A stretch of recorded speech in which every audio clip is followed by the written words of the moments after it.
à tous, bienvenue dans le Live TV Finance. Merci de commencer la journée avec nous. Regardons le sommaire de ce mercredi 12 février. Vous allez découvrir Books, un magazine mensuel qui décrypte l'actualité à travers les livres qui paraissent dans le monde. Olivier Postel-Vinet, son fondateur, nous en parlera. Puis on retrouvera le Chronocac comme chaque jour à 9h. Aujourd'hui avec Eric Seban, trader et coach chez Perceval Finance. Les Market Movers seront ensuite décryptés par Dorian Abadi, formateur en analyse technique. Puis on recevra Joseph Callen, dirigeant fondateur de Linkin Talents, une société qui regroupe différents cabinets de spécialisation, notamment dans le recrutement de gestionnaires de paix.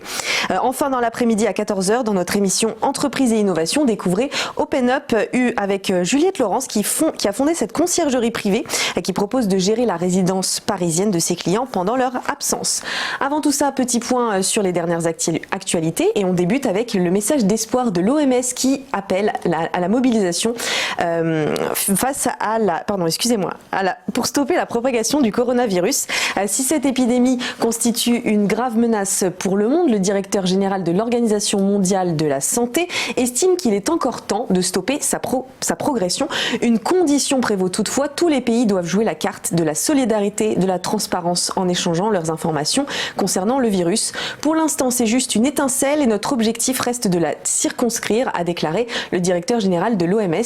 Nous devons vraiment unir nos forces pour combattre ce virus avant que la situation n'échappe à tout contrôle. Selon l'organisation, 82% environ des cas répertoriés de cette maladie sont considérés comme mineurs, 15% comme graves et 3% critiques. Depuis sa sortie de l'Union européenne, le Royaume-Uni s'efforce de négocier un accès privilégié pour ses banques auprès de Bruxelles. Michel Barnier, négociateur en chef de l'UE, a tenu à rappeler la fermeté dont la Commission européenne fera preuve pour qu'il n'y ait pas d'accès illimité au marché unique sans un respect scrupuleux des règles européennes. Cela annonce la couleur avant même d'entamer les négociations formelles entre Londres et l'Union européenne. Les Européens ne sont pas prêts à ouvrir grandes les portes de leur marché de 440 millions de personnes sans que Londres, de son côté, s'engage à une relation équitable basée sur une concurrence loyale. Ursula von der Leyen a insisté hier sur le fait que tous les accords de libre-échange s'accompagnent de droits mais aussi de devoirs pour les deux parties. Enfin, on termine avec de l'automobile et des commandes records pour Peugeot, notamment grâce au lancement des 208 et 2008 électriques qui placent le constructeur dans les starting blocks dans la course au CO2.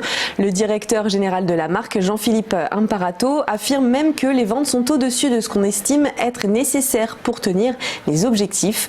Des objectifs fixés par Bruxelles, entrés en vigueur au 1er janvier, qui obligent chaque groupe à ne pas dépasser un niveau moyen de 95 grammes de CO2 émis par kilomètre pour l'ensemble des véhicules neufs immatriculés en Europe. Un point sur le CAC maintenant qui a repris quelques couleurs hier en clôture, plus 0,65% à 6054,76 points. Du côté du DAX, une hausse aussi de 0,99% à 13 627,84 points et plus 0,71% pour le FTSE à 7499,44 points.